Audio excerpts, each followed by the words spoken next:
दिल्ली में अगले साल 2025 में विधानसभा के चुनाव होने हैं और ऐसे में मौजूद आम आदमी पार्टी की ओर से लगातार नई नई घोषणाएं की जा रही है। आम आदमी पार्टी के राष्ट्रीय संयोजक अरविंद केजरीवाल ने कहा कि हाल ही में सरकार ने 2 योजनाओं की घोषणा की थी।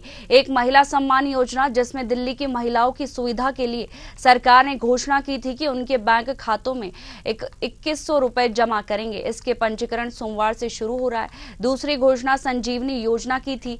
इसके तहत 60 साल से अधिक उम्र के बुजुर्गों को मुफ्त इलाज मिलेगा। मध्यम वर्ग की कोई सुध नहीं लेता। रिटायरमेंट के बाद कई परिवारों में बुजुर्गों की कोई सुध नहीं लेता। अब आम आदमी पार्टी की सरकार उनका इलाज कराएगी। इस योजना का पंजीकरण भी सोमवार से शुरू हो जाएगा। घर घर जाकर संजीवनी योजना और महिला सम्मान योजना के लिए घर घर जाकर पंजीकरण किया जाएगा। इसके लिए दिल्ली का वोटर आईडी कार्ड होना जरूरी है। वहीं उन्होंने तंज कसा कि भाजपा वाले बड़े पैमाने पर वोट रद्द कर रहे हैं।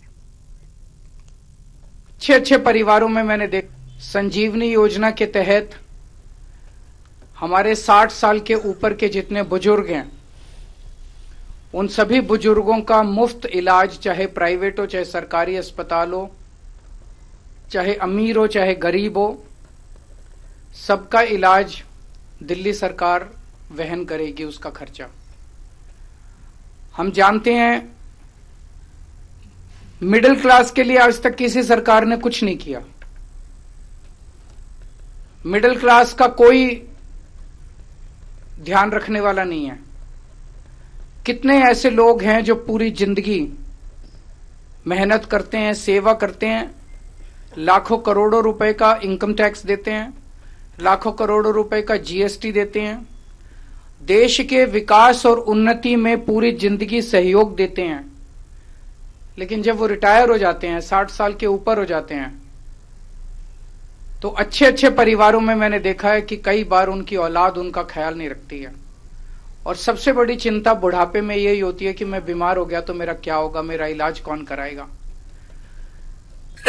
उन सब लोगों को मैं कहना चाहता हूं, आपको चिंता करने की जरूरत नहीं है। अब आम आदमी पार्टी की सरकार आपका इलाज कराएगी। इसका रजिस्ट्रेशन भी कल से चालू होगा। तो जो हमारी टीम्स घर घर जाएंगी, वो दोनों योजनाओं का रजिस्ट्रेशन करेंगी, संजीवनी योजना का भी और महिला सम्मान योजना का भी। विधानसभा चुनाव से पहले जो पार्टियां है वो नई नई घोषणाएं कर रही है और केजरीवाल ने भी कई घोषणाएं की है। वहीं इस पर ज्यादा चर्चा के लिए हमारे साथ राजनीतिक विश्लेषक डॉक्टर आलोक सोती जी जुड़ गए हैं। आलोक जी, आपका बहुत बहुत स्वागत है न्यूज आवर पर। जैसे विधानसभा चुनाव से पहले फ्री की रेवड़ियां बट रही है और केजरीवाल ने नई नई घोषणा करनी शुरू कर दी है चुनाव से पहले।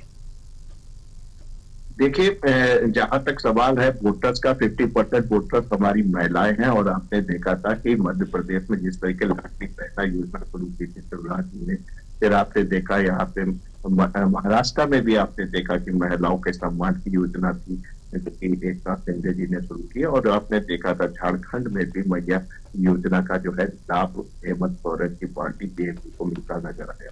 तो कब सब पार्टियां जान गई कि महिलाओं का अगर वोट लेना है तो उनके खाते में डायरेक्ट डीबीटी करना पड़ेगा, आपको पैसा डालना पड़ेगा। उसी तर्ज पे, उसी के अनुभव लेके अरविंद केजरीवाल साहब ये योजना का रजिस्ट्रेशन कर रहे हैं। लेकिन देखने वाली बात यह है कि जनता उन पर कितना विश्वास करेगी, क्योंकि इलेक्शन बिल्कुल सामने रखे हुए हैं। कब रजिस्ट्रेशन होगा, कब फंड आएगा, कब उनके अकाउंट में जाएगा, क्योंकि दिल्ली की आप देख रहे हैं कि काफी हालत तंग है, क्योंकि उनके पास डेवलपमेंट करने के लिए पर्याप्त धन नहीं है। तो ऐसे में इस तरीके की योजनाओं के लिए जो पैसा आएगा वो कहाँ से आएगा, कैसे करेंगे। जहाँ दूसरी बात है कि मुफ्त सेवा की, आपने देखा था इनका एक प्लान जो था मोहल्ला क्लिनिक काफी सफल रहा। लेकिन इस बार कोशिश की जा रही है कि संजीवनी के नाम पे 60 वर्ष के से जो ज्यादा बुजुर्ग हैं उनको जो है किसी तरीके से जो है प्रेरित किया जाए। ऐसे में भी आप देखने वाली यहाँ पे बात यह है कि थोड़ा सा हमको लगता है इन योजनाओं में आम आदमी पार्टी लेट हो गई है, क्योंकि अब हो गया है दिसंबर और उसके बाद रजिस्ट्रेशन होते और होने चुनाव होते अब आचार संहिता लग जाएगी। ऐसे में हमें नहीं लगता है कि जो इनकी 2 महत्वाकांक्षी योजनाएं हैं उसका अमल जो है आम आदमी पार्टी कर पाएगी। इसलिए इन दोनों योजनाएं अच्छी हैं, वोटर्स को अपनी पर्सपेक्टिव है, लेकिन इनका समय पे समायोजन हो पाए ये कहना एक बड़ा प्रश्न होगा। इसलिए हमें नहीं लगता कि बहुत ज्यादा जो है इसका लाभ आम आदमी पार्टी को मिल पाएगा। थोड़ा सा देर हो गया है इनको। जी, तो क्या जो केजरीवाल है वो बड़ी बड़ी घोषणाएं कर रहे हैं और जनता के खातों के अंदर वो पैसे डाल रहे हैं, तो वो कैसे वोट बटोरना चाहते हैं? यह देखिए, कोई भी जो पार्टी होती है लोकतंत्र में, जमहूरियत में, वो सोशलिस्ट होती है और उसमें बताया जाता है कि हम जो है लोक सेवा के लिए है, लोगों के हित के लिए है। ऐसे ही में आप देख रहे हैं जिस तरीके से केंद्र सरकार मुफ्त अनाज दे रही है, तब से लगा हुआ है जब से कोरोना हो गया है। इस तरीके से अभी तक उस योजनाओं को जो है इम्प्लीमेंट कर रही है। इसी तरह आप देख रहे हैं कि थोड़ा सा आपने देखा था कि आम आदमी पार्टी ने मुफ्त बिजली और मुफ्त पानी का नारा देके काफी उसमें भी बेनिफिट मिला था आम जनता को, जिसकी वजह से उनको जो है 10 साल 13 साल से सरकार उनकी बनी हुई है जी। तो इसका फायदा होता है इन प्रकार की योजनाओं का। और केजरीवाल भी भाजपा पर तंज कस रहे हैं और बोल रहे हैं कि मिडिल क्लास के लिए तो कोई भी नहीं सोचता, और साथ ही कहा है कि बड़े पैमाने पर जो भाजपा है उनका वोट रद्द कर रही है।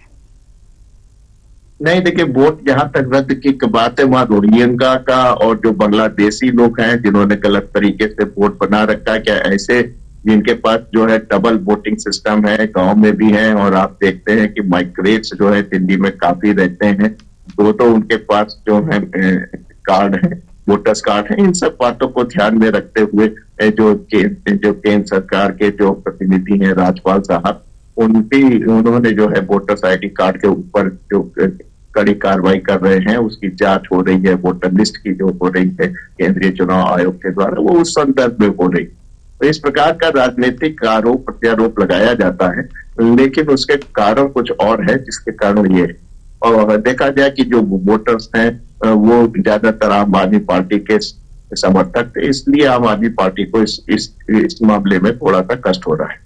जी, अब देखना होगा कि जो केजरीवाल है वो नई नई घोषणाएं कर रहे हैं दिल्ली के अंदर, और चुनाव भी आने वाला है 2025 का, तो कितने सफल रहते हैं। तमाम जानकारियों के लिए आपका बहुत बहुत शुक्रिया सूती जी।